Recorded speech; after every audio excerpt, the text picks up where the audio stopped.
Welcome, travelers, to another episode of the Time Travel Trio podcast. I'm Jen. I'm Matt. And I'm Hyde. And we're the Time Travel Trio. Very exciting, thank you. Yeah. So today was back to my choice, and I picked Kate and Leopold for us, which is a movie I've seen multiple times. I do enjoy it. Hyde, I believe you've seen this before? Yeah, I've seen it before. My dad was like, hey, want to watch a movie about time travel? And I was like, sure. And then I watched it. It's like, hey, wait a second. This is a romantic comedy. But I've seen it many times since then. I've seen it many times. I have not seen it until this podcast, as is the case with most movies, apparently. Yeah. It's like every movie, I'm like, I haven't seen it before. Yeah, right? You always need a straight man, Matt. Yeah. Yeah, it's good. Okay, so for those who don't know, the description...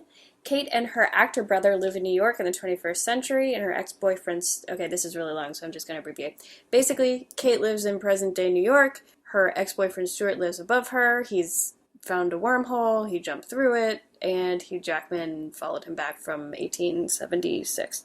And he's like, he's a royalty, but he's kind of like fed up with the life. He's a duke, but doesn't... Well, see, I feel conflicted about that, because he's a duke, but he's like, well, I never felt like I belonged. But he does act pretty pompous for a while, especially when we see him in 1876 in the beginning of the movie, and when he first kind of gets to New York. He's a little pompous. He does act arrogantly like monarchy. Yeah, but he's not inconsiderate. He's just used to a certain lifestyle. I think... Like, he's considerate of people. Yeah. Like, he's not some arrogant, rich person. Like, slave, take away this thing. Right, he's not like a... No, but... He's got, character flaws, but he's not like a jerk. No, I'm not saying he's a jerk, but I think there are some undertones that what we know as respectful and what he knows as respectful might be different things. Yeah, that's yeah. He also has certain feelings about food. That's where he usually kind of gets he set has off. certain feelings about food and about women a little bit, at first especially. He's like, oh, you're a working girl, that's a good career for a woman. Kind of a little bit sexist. For the time, probably very progressive, but for 21st century, 2001 New York, not as progressive. And also, compared to her boss, he's very progressive. Yeah. So, I think he has more of a character growth than she does in certain ways. Yeah. I don't think she really grows that much, other than, okay, she's kind of stops being bitchy as much. And doesn't care about the job anymore. She doesn't care about the job, and she's, accepting love more. Mm-hmm. But even still, it's kind of a rocky road of their relationship. And, I think his transformation from being someone who doesn't really care about his duty to his family or whatever as a duke, to becoming someone who... He found love, he loves her, he wants to do what's best for her, and he believes Stuart kind of helps him realize, you don't belong here, you need to go back to your time, and he does. And I think no elevators. Yeah, and I think it's more... we need elevators. I think that's more selfless, him leaving, than her going to him. Right. You know what I mean? Yeah, I watching it this time, I felt like his transformation as a character was... more powerful to me than hers. Mm-hmm. Yeah, I think so. I think that's fair. He has a much more dynamic arc. Yeah. So what did you guys feel? That's, I guess, how I felt about it. Watching it this time. It was fun. It was I'm not a huge romantic comedy person, but I like this comedy because it's it never gets too romantic, even though romance is a heavy theme in it. It never gets too lovey-dovey. It's more... these two people getting to know each other. Mm-hmm. It's not a lot of, sex and sensuality and, really awkward, overly romantic scenes. They're just more two people becoming friends, and then they eventually, grow an attraction, which I liked. I wonder if someone would make a movie like this now, but, it's cool. It's, I liked it watching it again. It was kind of, warm. Yeah. Yeah, I enjoyed it. It was funny. I thought Hugh Jackman was great. This is 2001, so it's around the same time as X1? Yeah, around the same time. Right. Mm-hmm. But, he was great. Meg Ryan's cool, and, I thought it was fun. Mm-hmm. Yeah, her hair bugs the crap out of me in this movie, and I find it really distracting.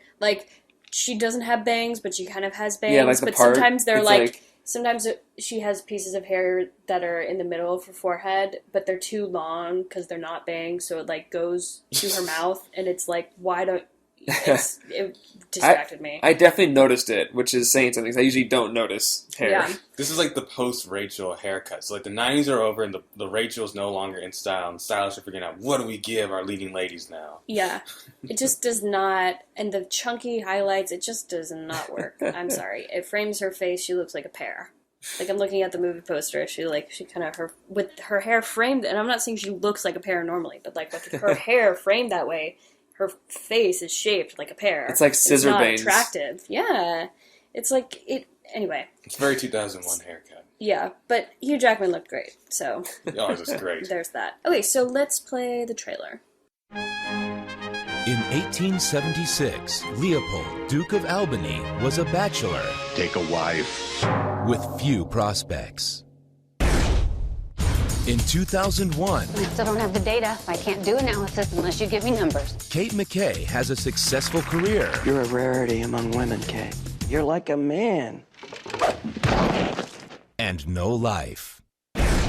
But now...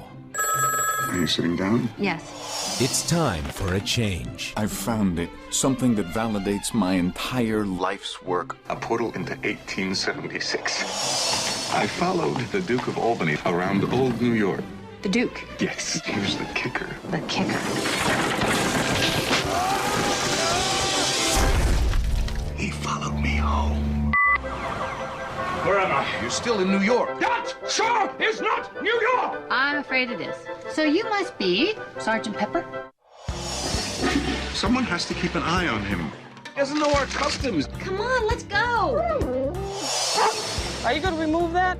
Are you suggesting, madam, there exists a law compelling gentlemen to lay hold of canine bowel movements? I'm suggesting you pick the poop up now. He thinks he's a Duke. Yes, and isn't that cool? You're a trip. That thing is a damned hazard. It's just a toaster! When the General of Electric built it, he might have tried using it. I have to confess, he's handsome, courteous. Why are you standing? I'm accustomed to stand when a lady leaves the table. You're not sleeping with him, are you? No. What? Meg Ryan. I'm not very good with men. Hugh Jackman. You still don't believe I'm the man I say I am. In a story of a man and a woman. You have to go back. Don't you think it's time you tell me who you are? I am the man who loves your sister. Say that again. Who refuse to let a few centuries come between them. I want more of this. More 1876. Kate and Leopold. Rated PG-13. That is... I'm sorry. That is a terrible trailer. Awful right? Trailer. Oh my Awful god! trailer. That is It's a terribly- weird trailer. It is weirdly paced. It is Those white horrible. flashes. There's nothing fun about it. It's like... It feels like a drama. Here's Kate. She's bad with men. Here's Leopold. Here's her sexist boss who calls her a man because men are better than women and she can't be promoted unless they basically think she's already a man. And she spilled coffee on her shirt. She has no life. She's so clumsy. Just like a man. Ah! Because the trailer was like, she's just like a man. Then she falls and is like, see? Then there's a dog. I would love an honest trailer God. of Kate and Leopold. Just Yeah. because, you would watch that trailer and you would think this is the most, bleedingly old-fashioned, Like, chauvinistic romantic comedy ever made. I love romantic comedies, but I wouldn't even watch that movie. That is terrible trailer. Terrible trailer. It doesn't look fun at all. It's like, okay, she's kind of boring and he's just a plain fish out of water with no personality. That's how they promote this movie. It's my like, gosh. he's a man. She's a woman. From And- different time periods. Yeah, watch it. How will they end up together? I don't I know. don't know. How will this woman ever fall in love with handsome Hugh Jackman? And how will he ever fall in love with Meg Ryan? What's going on? but besides that, the movie is fun. It's Yeah. a good movie. So I'm saying, The trailer's terrible. don't watch the trailer if you're like, should I see this movie? Don't, just watch it. It's fun. So I've seen this movie before. I really like it, obviously, as we said. So I know that, Matt, you said that you came up with some plot holes. Yeah, I mean, we can get into some of the time travel, but essentially there's like a wormhole that the guy Stewart figured out. He apparently had weather prediction models that he used to like find a hole in space-time. Mm-hmm. So he didn't create it, but he found out where it'd be, and it happens to be off the Brooklyn Bridge. Why don't we play... I grabbed that clip. Some of it was in the trailer, but this is the whole scene. Yeah. I found it. What did you find? A portal. A crack in the fabric of time. It was over the East River, Kate, just where I said it would be. You found the portal? A portal into April 28th, 1876. I jumped off the Brooklyn Bridge and took a walk in 1876 today. I followed my great-great-grandpa around old New York. Are you listening? Avidly. Because here's the twist, Kate. Here's the kicker. What's the kicker? He followed me home. Your great-great-grandfather. Yes. The Viscount of Buffalo. No, he's not a Viscount. He's Viscount. Duke of Buffalo. No, the Duke of Albany. Albany. In England. Followed you I told home you about for him. He's a cracking brilliant time. engineer. He patented the counterweight pulley. He invented the elevator, for Christ's sake. You know what, Stuart? You know what? Okay, so, I mean, it continues and she winds him, but...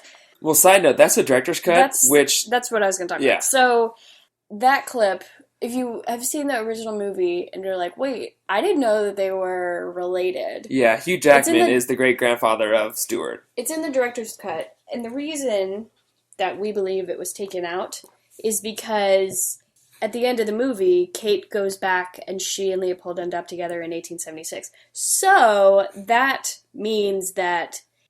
she was dating her great-grandson for years. Yeah.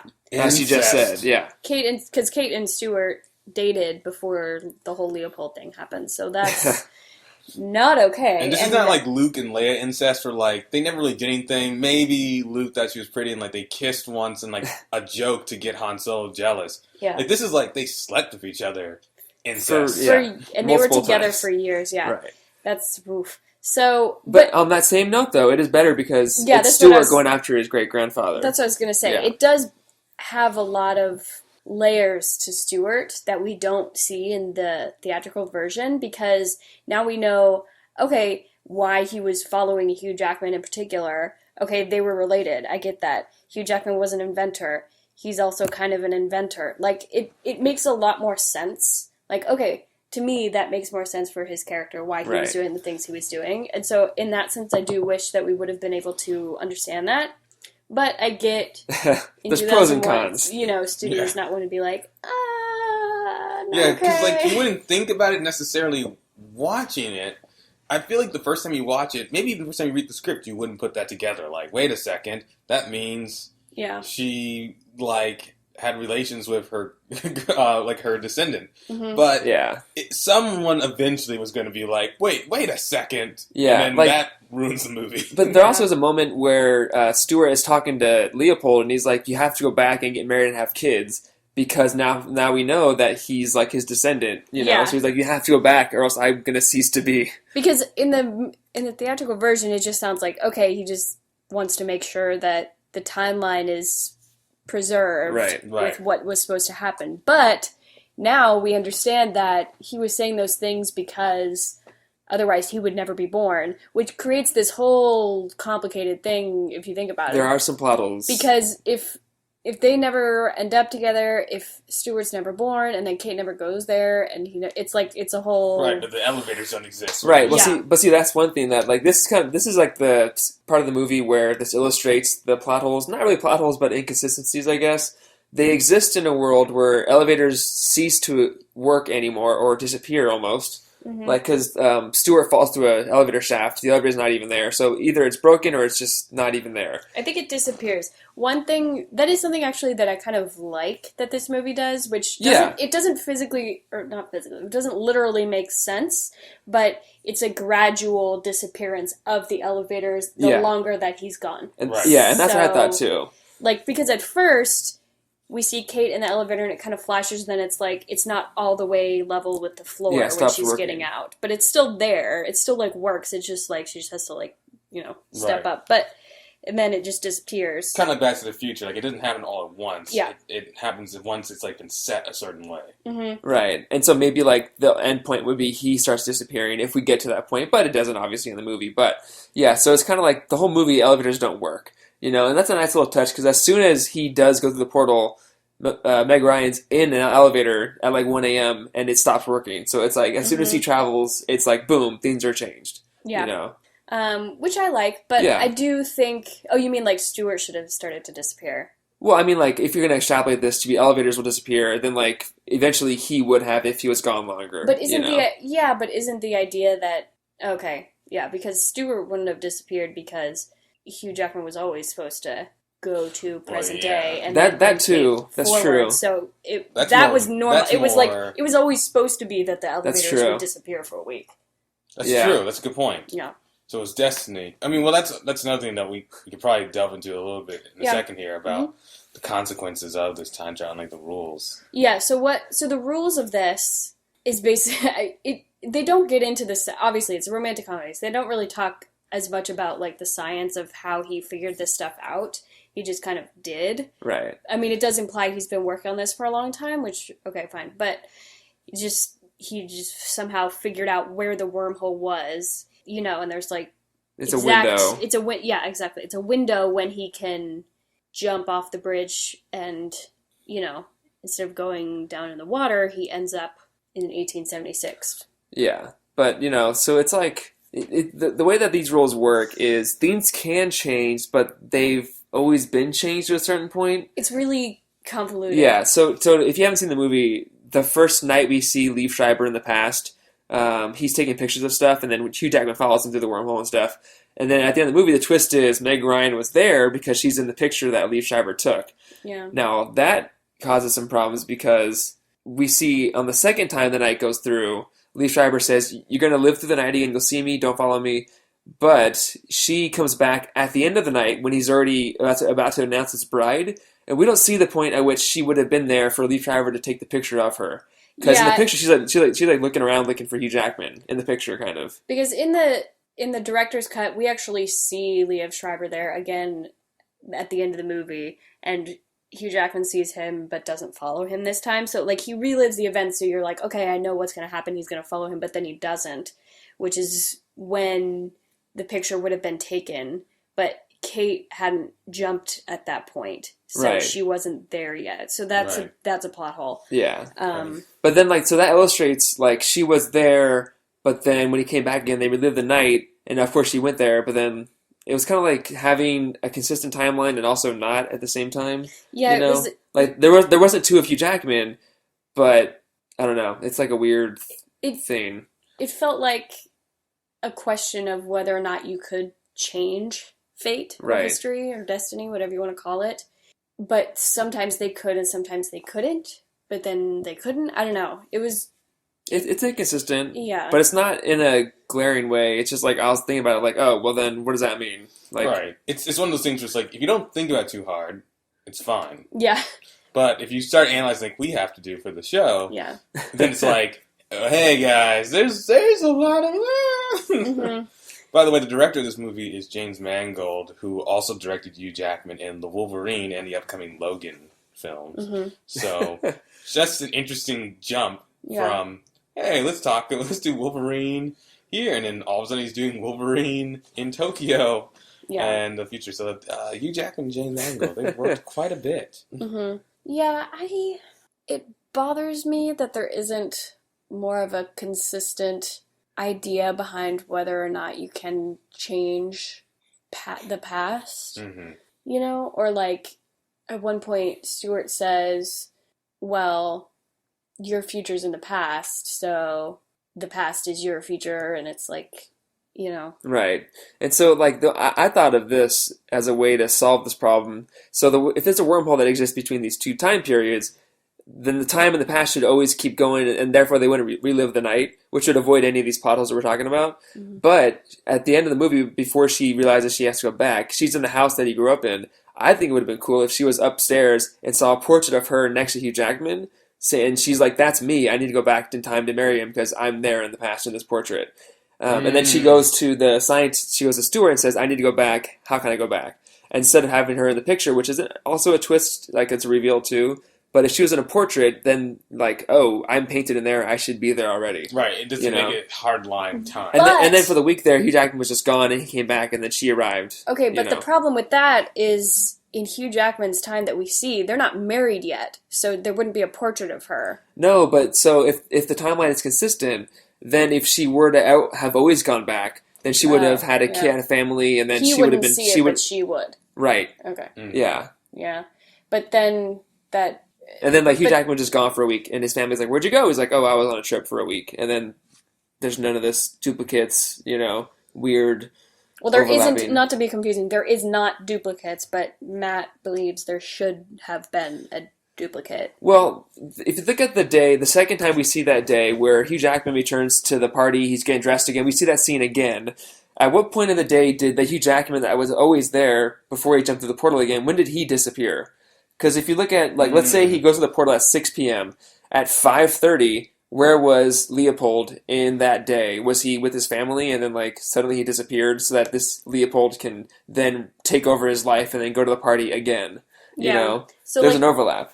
Yeah, so because they don't leave and then come back at the exact same second, it doesn't make sense. Yeah. So... another plot hole. Before we start talking about the consequences, I do have another clip of Hugh Jackman talking about after he has jumped and like he's kind of looked at Stewart's, the science book, the science behind the wormhole. Yeah. Exactly.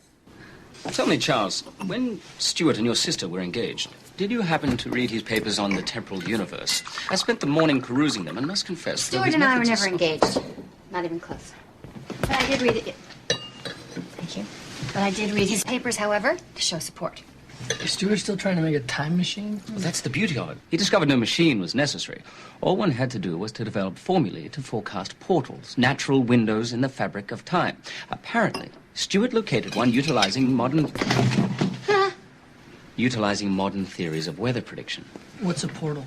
An opening which exists for but a moment. This explains why one must jump through it from a height in order to achieve the required velocity, the speed of gravity, to be exact. It's quite brilliant. You are so method. You don't even break for a second, do you? It's unbelievable. Oh, stop it, please. No more. Stop, please. I beg you. I'm tired. Can you go away? Can you just go away? Can you go away? I don't like that Kate doesn't care to learn more about this science and this time travel. She's kind of like, okay, even when she kind of believes him towards the end of the movie, it doesn't really feel to me like she still doesn't really believe him. She doesn't really believe him. She doesn't really care that much. She doesn't really believe him until she sees the photo, I guess.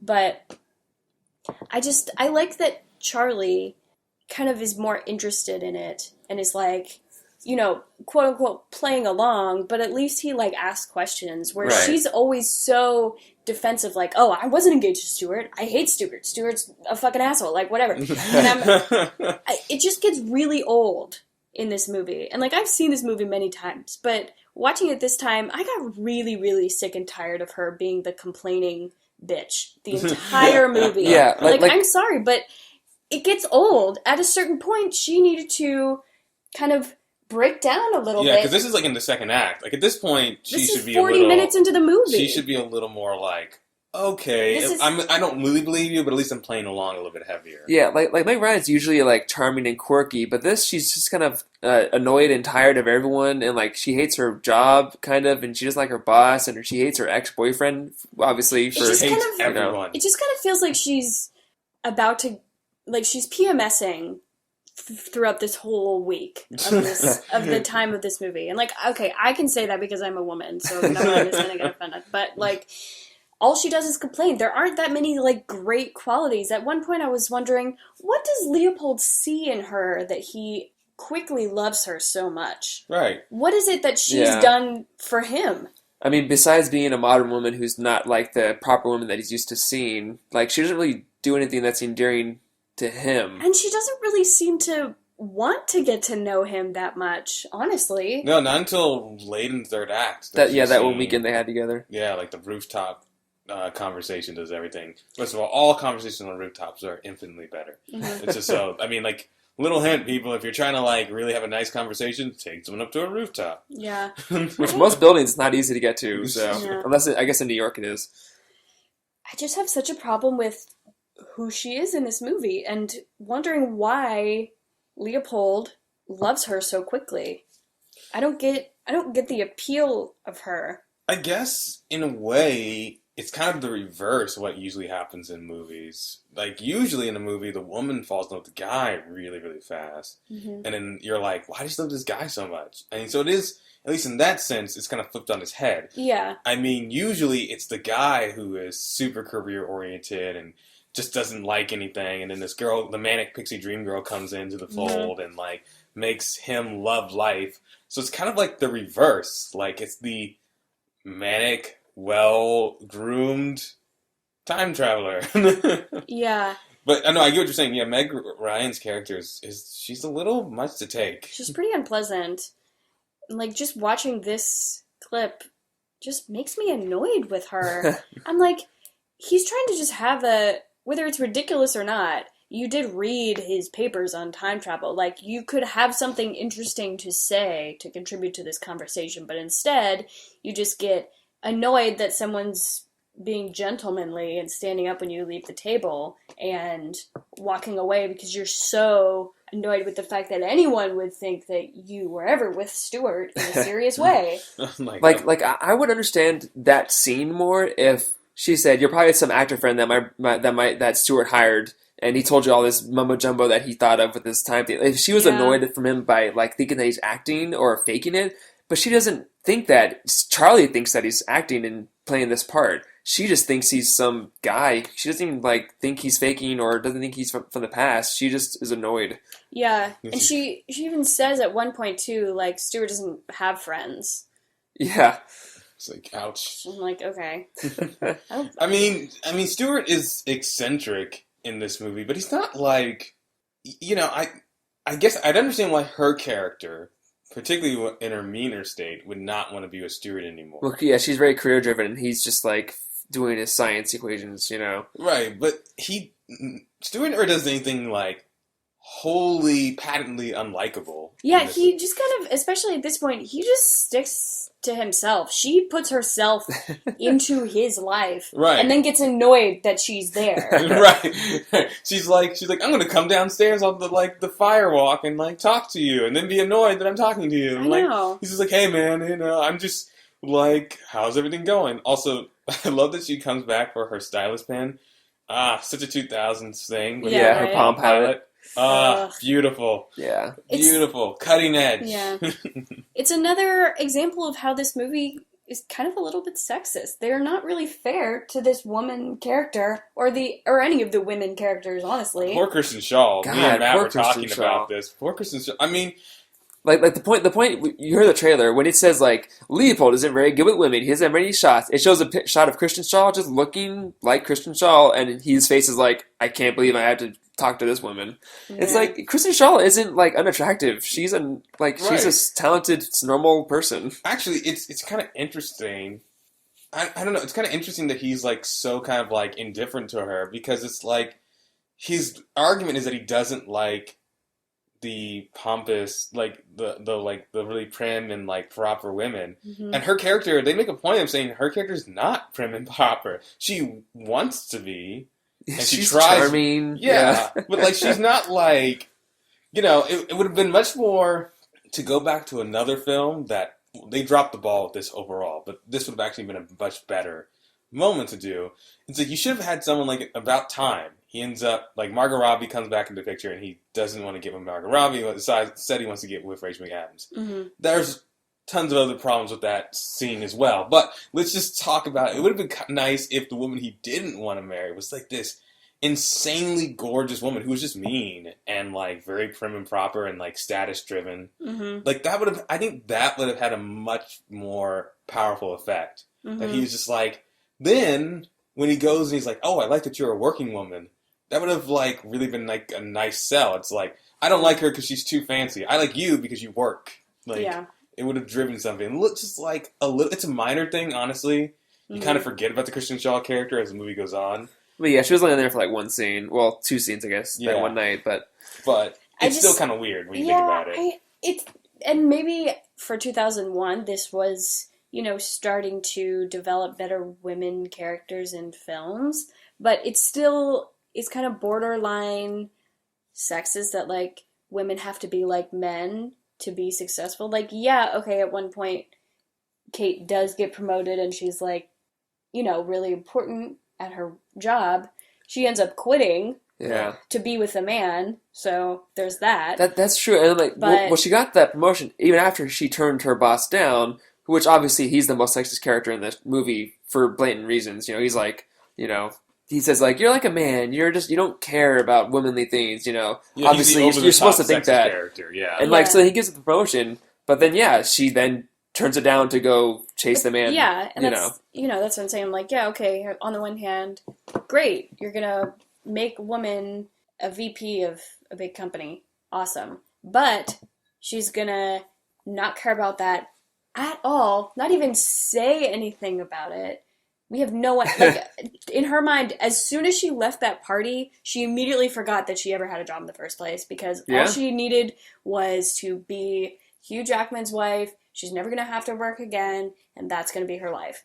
So it bothers me. It feels sexist. Like, the only other woman that we kind of see is her assistant, who doesn't have any sort of development. What I think it should have been was that her assistant, should have liked her brother. It seemed that to imply that a little bit. Yeah, there was a little thing going on there. So, there's a couple things going on with a couple people. Why wasn't that something to be explored more than Charisse, or whatever her name was? Like, this such a stereotypical, like, art house, quiet, like, brooding woman. Right. Ugh. I mean, well, me and Matt were talking before we started recording. Like, Stuart, like, seems to have, like, a moment with the woman watching over him in the psych ward. Yeah, the nurse. The nurse, yeah, and it's weird. I will say, though, on a not necessarily character, but on terms of casting and producing, Meg Ryan is older than Hugh Jackman, which is very rare in romantic comedies for the female actress to be older than the male actress. The male actor. Male actress. Male actress.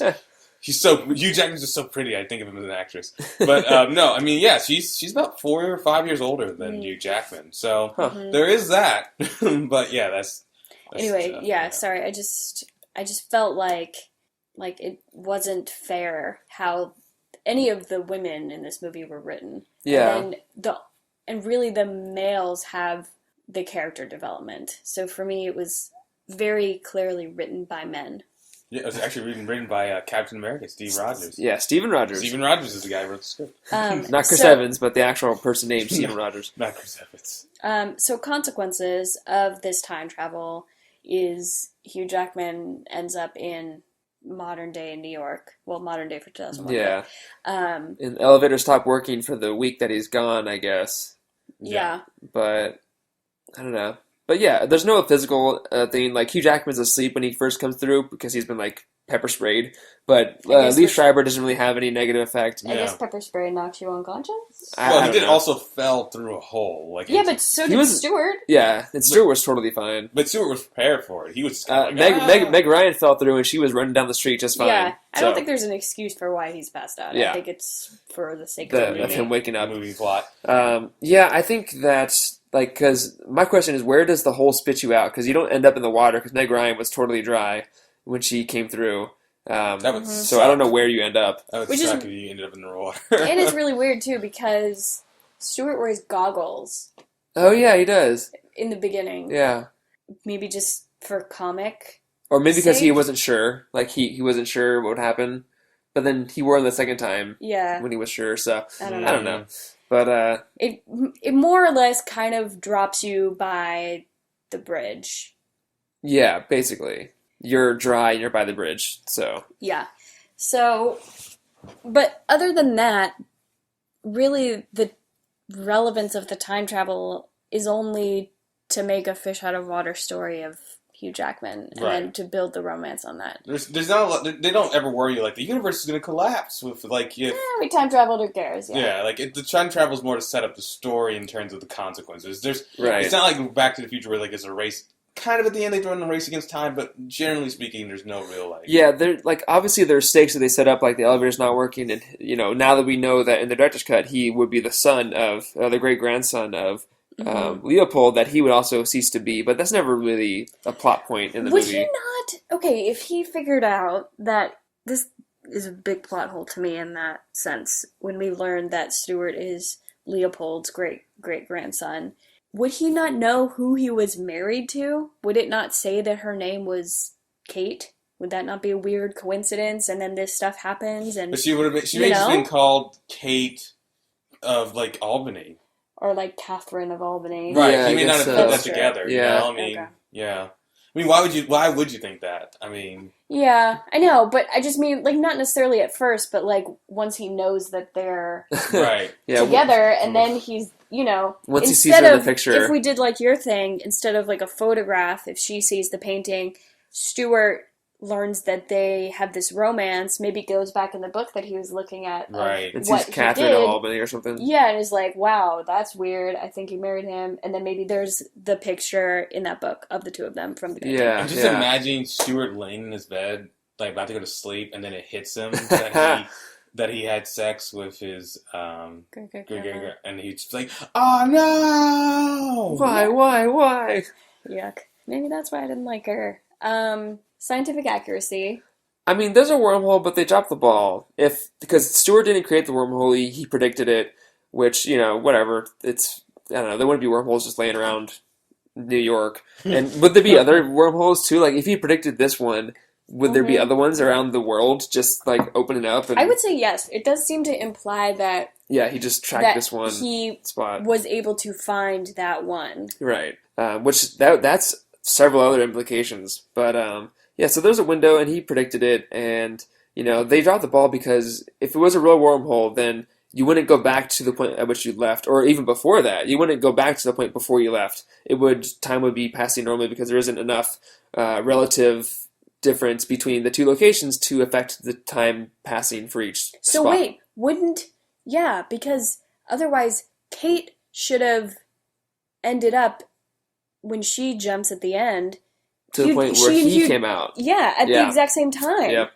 That doesn't make sense at all. Right. So yeah, that's the issue that I had with that. The reliving the night is where the time travel falls apart for me. Mm-hmm. Because then it throws in implications. Can they change stuff? Have they changed stuff?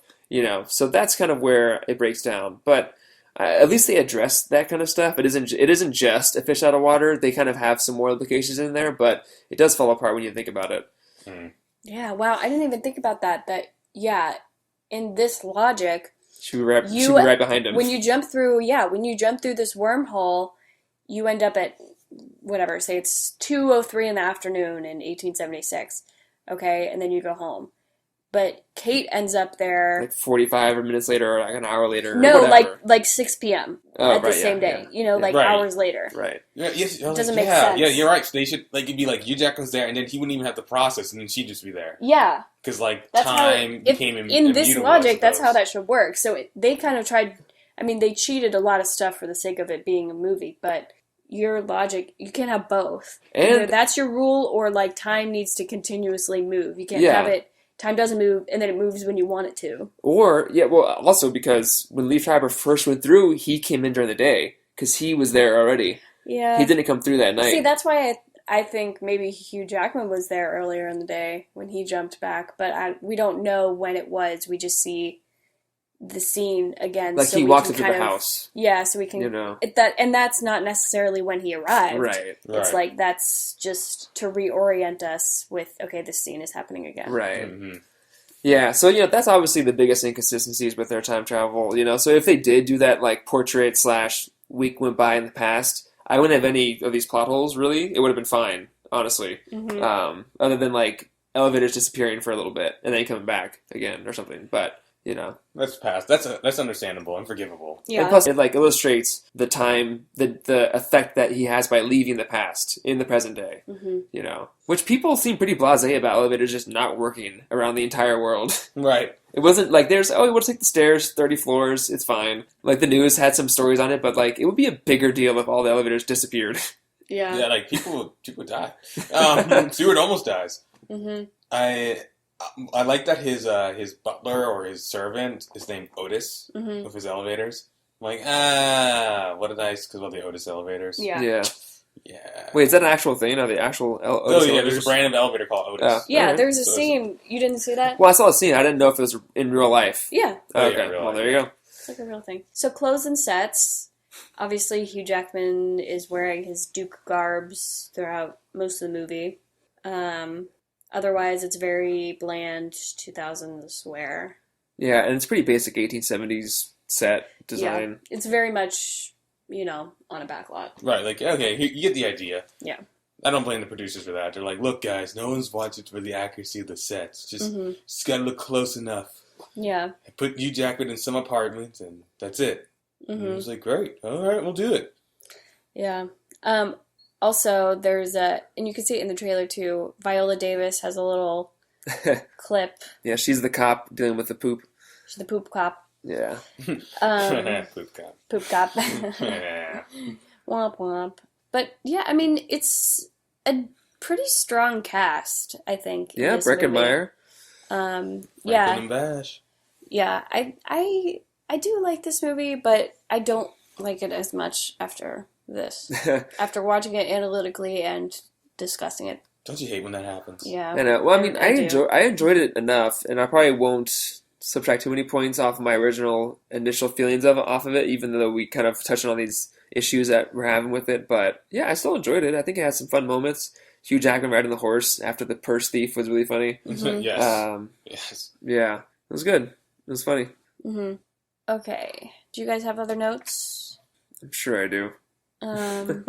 There's just like his what do you call that thing? Oh, his diagram for the wormhole was very interesting. Oh yeah. Very interesting. Yeah, the fabric. Fabric. I think Stewart refers to it as the time-space continuum, but it's space-time continuum. But I don't think it really matters in life. Same thing. Okay. Same thing. I don't think I have any other notes, but yeah, I mean, I don't know. I guess it's fun to watch a fish out of water story.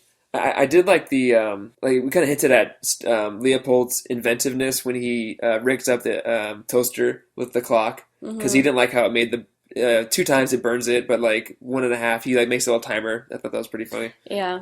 This was nice stuff, and I like the but Hugh Jackman does a really good job in this movie. Where does he get money though? Who? Hugh Jackman. Like in this movie? In the 21st century when he's jumped, where does he get money for things? He does have money to pay like the violinists and stuff. Maybe he finds like Stewart's money. Yeah. Yeah, because the currency wouldn't be relevant. He wouldn't maybe be used Stewart, to paying for things. Maybe Stewart had money laying around the apartment. I'm sure Stewart was like, here's $20, don't get into trouble. Yeah, right. No, because Stewart wouldn't have done that, because Stewart told him not to leave. Oh, good point. Yeah, and he was in the hospital forever. Yeah. True. And then it was... I think it would have been more interesting if Stewart was kind of around a little bit more. At least more than just, okay, you gotta go back today, at the very end. Well, I guess if Stewart was around more, he and Kate wouldn't interact as much, because she would be like, you're with Stewart? I don't want to talk to you. Yeah, I know, which I think would have been, a better kind of obstacle for them to have to overcome, for it to be more rewarding at the end when they do end up together. True. That, like, they want to be together despite the fact that she hates Stewart. I don't know. I just think because he's, as much as he's crazy, he's the most logical person in this movie, so when he's around, he kind of is like, okay, this is how things need to be, and it just trust me, Yeah. I mean, but yeah, Hugh Jackman was good. I thought he was really funny, and his properness was always, he was never too over-charming, but he was also, like, the scene where he's talking to JJ, her boss, when he says, like, the fact that you're even asking or trying to pursue your employee makes you think that you're trying to buy or make her into a whore, or whatever. Right. Yeah. He calls him, like, a cad and a... serpent. Yeah, serpent, yeah, all that stuff. I thought that was funny. Yeah, that was a fun scene. Yeah. Okay, so would you guys want to experience this time travel? Yeah, if I was Hugh Jackman, if I was Leopold, yeah, I'd do it. Yeah. Like, okay, awesome. think of it this way: like, if you went to the future, of course he invented the elevator, but you have so many more inventions because you've seen technology for like a week. Right. You can do stuff like he can. He can make the I'm surprised he's only done the elevator. You know? Yeah, but maybe he seems like the kind of person, though, that at the end of the day would not invent something because he's already seen it. Yeah, that's true. You know? Yeah. True. Would you want to experience this? Okay, I too would experience it as Hugh Jackman, but would you want to experience it as Stewart? Not if it meant that I slept with my great-great-great-grandmother. But, I mean... Like, yeah, in the theatrical cut, that's, you know... Yeah, the theatrical cut, it would be cool to go back and see your, like, family. But it validated everything that he's been working on. You would also fall down the elevator shaft. Oof. He seems to be okay, though. Yeah, he walks it off. He's got his cane. He should be dead, but yeah, that's fine. It's comedy. Would you want to experience it as Kate? No. Would you leave your entire life and go back to 1876? That's rough. 1876 would be a bad time for me as an African American, so I'm going to say no. Yeah. I mean, even as a woman, it wouldn't be that great. Yeah, as much as I love Hugh Jackman, I don't know if I would do that one. I mean, I guess Kate could be the first, like, independent woman that, like, leads something in her time, you know? Yeah, but 1876 is such a far leap to till you can't even anything vote happens. yet. Yeah, she's got to stick. I guess in this movie, she's supposed to be in her ambiguous 30s, so she would be at least 80-something years old, at least by the time women were allowed to vote on a federal point, unless you moved to Wyoming. Would you marry someone that you knew for a week that you most of that time believed that they were lying to you? If I saw a picture that showed that I was married to them in the future, I might be a little compelled to be like, oh, okay, that's weird. I guess I have to marry this person now. That's the question, though. That's the Iris West Barry Allen question. Right, yes, true. Just because I know it's going to happen. Just because does it mean it's my seen future? It in the future, does that mean that you're destined to be together? Yeah, is it my future? Another DC Comics, Green Lantern, Shire, they're like, we know that we're supposed to get married and have kids in the future, and then Green Lantern's like, I'm not going to be Destiny's puppet. It's like, if we get together, we get together. I'm not going to, like, upheave my whole life just because someone said we were going to. I agree. I wouldn't want to get together with someone just because Destiny told me that I was going to. And plus, like, Kate leaves her entire family. I can't... Like, there's no thought of, like, tell mom and dad I love them. It's just like, see you later, Charlie. On a whim. Like, Charlie, what are you going to... I don't know, I'll be fine, don't worry about me. So I was just can't sitting afford there your thinking, apartment. like, well, Charlie will live in her apartment until he gets kicked out, and then he'll live with Stuart, because this is all Stuart's fault, and, like, it's going to be a weird, and then maybe, odd couple. Maybe he'll introduce Stuart to some nice women. They're related. If oh my they're talking director's cut. They're brothers. Whoa. No, they're like cousins. Or, your cousin. Yeah, you'd be... No, like, they would be... No, he'd be his great... No. Wait, yeah, technically... Oh my god. Technically, the brother he's his uncle. He's his great uncle. Oh my gosh. So no, he has great uncle. You can't leave family out in the cold. Whoa. Yeah. There are layers to this. Whoa. The implications. If it's the director's cut. If theatrical cut, he's just like, yeah, my sis. He's just friends, yeah. He's just like, yeah, whatever, man. Like, where does Charlie live when he's not been at actors camp? I don't know. Which, is he 15? Like, I don't understand why he might have a nice little apartment in the village. But he's never there. He seems to live there. Yeah, I think he lives there.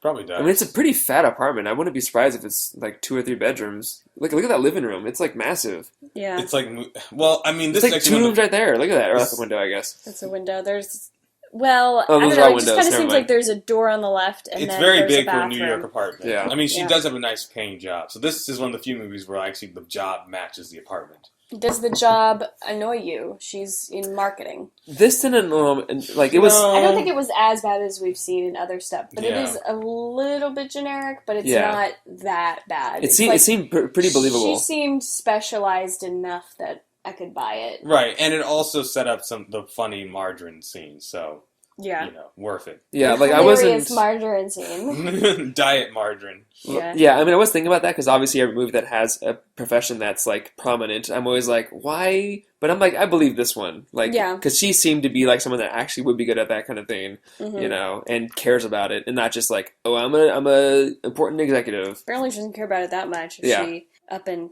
left as soon as she got the job that she kind of is wanted. Yeah, peddling pond scum. Yeah, to get there. I wouldn't have left. That would have been nice figures she would have gotten. Okay. Anything else we didn't mention you guys want to talk about? No, I think we hit it. Okay. Yeah. So let's do final reviews. Hi, do you want to start with your movie rating? Yeah, as a movie, despite its problems, it's still very charming. While you're watching it, you can kind of transport it. So we kind of hacked it up more than it probably has been meant to be hacked up and analyzed. So that's kind of harsh on it. But, as a movie, it's enjoyable. I like it. It's, it's not incredible, but it's good. I'm going to give it like a 7 out of 10. Yeah, see, before I would have analyzed this movie, I would have given it like an 8, I'd say. But now, I'm probably going to give it a 6.5. Yeah. Because just now being aware of all the plot holes and just some of the things that we mentioned that like bug me, like her hair bugs me in this movie, and like the sexist undertones and like, the lack of development for any woman character is kind of makes it a little bit harder for me to digest. So 6.5. Yeah, I agree with you. My initial thought after seeing it was, yeah, I give it about an 8. But then the more I thought about it too, it dropped it down a little bit. I'll probably settle on a 7, just around there. Because I did enjoy it. I think it's charming. I think Hugh Jackman did a good job. Meg Ryan's usually solid, but this is probably not her best romantic comedy role. I agree. Not by her own fault, but just from the way that they wrote her character. Yeah. And I thought everyone else is good. Liev Schreiber's great. And Breckin Myers, he's the insufferable actor. I think he played that part pretty well, obviously. When he was doing the impressions of the sports game, that was really funny. yeah. And also, like, he was trying to tell a story, and, like, Hugh Jackman mentioned the Louvre, and he, like, that moment of, like, it was like, oh, he's obviously an actor trying to tell the story that he thinks is important, but no one cares. Yeah. That was, like, a pretty true, like, a true-to-life moment. I thought was pretty funny. So, yeah, I'll give it a 7. Time travel? Time travel. It's not the worst time travel we've seen in a romantic comedy, so there's that. Yeah, nothing's worse than In Time, right? Oh gosh, but it's outside of like a few of the inconsistency, it's actually a pretty straightforward time travel thing. Wormhole opens up, guy jumps through wormhole, has to jump back in before it closes. Mm-hmm. I mean, so I'll give the time travel like 4.5 out of 10. Yeah, I do agree with you that like there is some structure, but because there's so many holes and like the realization that we had of, okay, why did they, when they jump through this wormhole, why are they ending up at different times of the day? That doesn't make sense at all. So, because they kind of, flip-flopped on some of their rules that they were trying to create, I'm going to give it a 5. Yeah, I do like that they cared enough to mention, like, oh, elevators don't work anymore. Mm-hmm. Things are changing, but you need to go back and stuff. And, they had the whole twist of her being in the picture, which is like a time travel, I wouldn't say a trope, but it's like something you would do in this kind of movie. So, it wasn't just thrown in there to be like nothing. So I like that it was there. The plot hole with the Relive in the Same Night is really where it breaks down for me. Because then it throws into question that can you change things? Have things changed? Can you have duplicates or not? How does the wormhole should work? How does it actually work? So that's about like a 3 for me, So I liked it enough, but, it breaks down. What's the least you've ever given and for what movie? I feel like you gave like a 0 or a 1 to something. Sound of Thunder. No, I've given a couple of 1s. Yeah, Sound of Thunder probably... definitely a 1 for time travel for Project Almanac. Yeah. But it's because like I know how to fix this time travel. If you just have it time pass in the past, then like see her in a portrait, fine. That would bump it up to like a 4 or 5 even. Mm-hmm. But some movies where I can't do anything to save, like Project Almanac, I just don't even I hate it. So I didn't hate this movie for its time travel because it could have been better, and I see how it could have been better, but it just wasn't. Mm-hmm. Okay, so Rotten Tomatoes gives this movie a 50%. Critics say, though Jackman charms, Kate and Leopold is bland and predictable, and the time travel scenario lacks inner logic, which we have clearly proven throughout this episode. So, average rating 5.3 out of 10. And for audience, 62% liked it, average rating 3 out of 5. So, sounds about right. Yeah, so we were pretty much in line with that. Yeah, I also imagine most critics would be like, hoity-toity film critics, Yeah. I'm like reading through some of these. it's as if the actress agreed to take another America's Sweetheart role, but her spirit didn't. I agree with that. Yeah, It does true. feel that way. Everyone kind of is complaining, like, what happened to Meg Ryan in this movie. And I agree with you, though, that I think it's not all her fault. Maybe some of it, but it does seem like how they wrote her character and how she... Like and usually maybe is. part of it is how she did portray it. Right. Was not charming, not her, like, relatable but beautiful self. So, you know, if you need a good Meg Ryan movie, go watch You've Got Mail. That one's Yeah, You Got Mail, where she's a businesswoman who, like, cares about her job and isn't...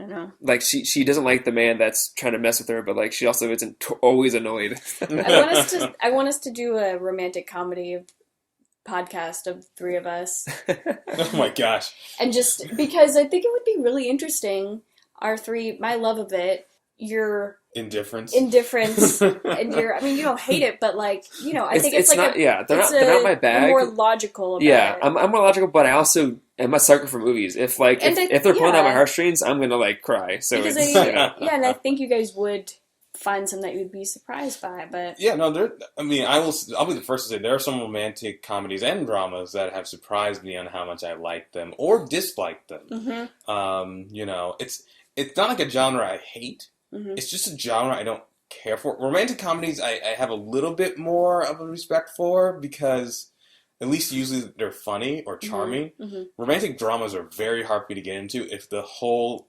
fringe of it is hinging on their relationship. Won't they? Yeah, because I'm like, I don't care. Why do I care if these two rich people in like Victorian England get together? Like, there's no reason. Never watch Pride and Prejudice. I have watched Pride and Prejudice. Pride and Prejudice at least is kind of like pseudo comedy, so there's some funny moments I like, but I'm not like a giant Pride and Prejudice fan where I'm like, oh my gosh, it's like I want a relationship like theirs. # relationship goals. Oh my god, I do not want a relationship. That's like my favorite book of all time, but like, I do not want a relationship like theirs. Like, man, Elizabeth and Darcy are both really stubborn assholes. Honestly, they're both kind of a-holes. They deserve each other. But they also compliment. Anyway, we won't. They're the Kim and Kanye of their time. Like, we can also just watch them as friends and talk about them afterwards.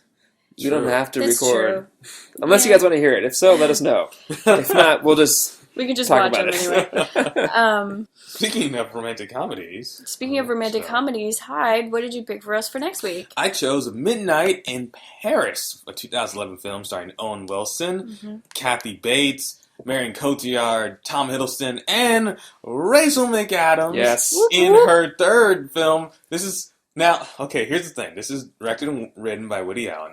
Rachel McAdams is in this. Now, I thought that this was going to be closing up our trilogy of the Rachel McAdams we mentioned this before. The McAdams trilogy. This is our third in the McAdams trilogy. So, however, we have to explain the rules of the Rachel McAdams trilogy. However, go ahead. Rachel McAdams' time travel trilogy. She's been in Time Travel's Wife, About Time, and Midnight in Paris. Something very similar in all these films. She never gets to time travel. She never gets to go on the adventure. But she is the love interest of or married to the person who can time travel. So we always thought this would be the end of our trilogy. Not so, Rachel McAdams. Fans. Travelers, last night we saw Doctor Strange. And we won't spoil it for you. Spoiler alert, though. Rachel McAdams does not time travel. However, she is the romantic interest of time traveler Doctor Strange. So we won't tell you how or whatever, but we won't tell if you you haven't seen Doctor Strange, definitely check it out. We love the Marvel movies. But we'll just say we will be doing this. So now we've added that movie to our list, but we're going to wait a little bit so that way more people have the opportunity to see it. So probably when it comes out on DVD in a couple months. Yeah. So if you're on the fence about Doctor Strange and you like time travel, there you go. It does add an interesting aspect to it. So we will be covering it. So Rachel McAdams quad trilogy. So Midnight in Paris is the third and a fourth. Maybe Rachel McAdams. Maybe she really does love doing this. It's a pattern now. If someone knows Rachel McAdams, can you tell her to listen to our podcast? Because we have so many questions. We have questions. We just want her to know that we support her and want her to time travel. Yeah. So badly. So much. We will write the movie that makes her time travel if needed. Because she has to have realized this herself, right? I hope so. Yeah. But what if, I don't know, one day if one of us ever meets her, we have to ask her about this. That'd be the first thing I ask. Do you know this happening? Do you know what is happening to you in all of your movies? Like, aren't you tired? And like, yes, I want to time travel. She's like, you noticed. It's crazy. It's crazy. But yeah, so Midnight in Paris, check it out. The next one. It'll be a fun, movie to do. Yeah, I've never seen it, so Yeah, I I'm haven't excited either. to see it. Oh, surprise, surprise, Matt has not seen this movie before the podcast. I feel like I haven't seen 3/4 of the movies we covered on this podcast. But good, we're opening your world. Yeah. Whole new. I just missed a lot of movies world. in like college and stuff. It's okay. So our social media, as a group, we are at Time Travel Trio on Twitter and on Instagram. We are the Time Travel Trio podcast on Facebook, so feel free to like and subscribe and follow us on those. We are on iTunes, SoundCloud, and Stitcher, so rate and send us reviews. We have gotten some reviews, so we want to thank those of you who have written those. It's really awesome, so thank you. And our personal social media, I am at Jen Marlis on Twitter and Instagram. Feel free to follow me. I'm at Foreman in Space. And I'm on Robinson is Hyde. Cool. And wait, before we end, so I'm going to say this, if we watch romantic comedies together, we will tweet about it as we watch, instead of doing an episode. I like that idea. Some live tweeting. Some live tweeting. I like that. That's actually a great idea. Yeah. So look for that. So make sure you follow us. And we'll give you guys maybe a heads up before we do it. So with that, we are out of time.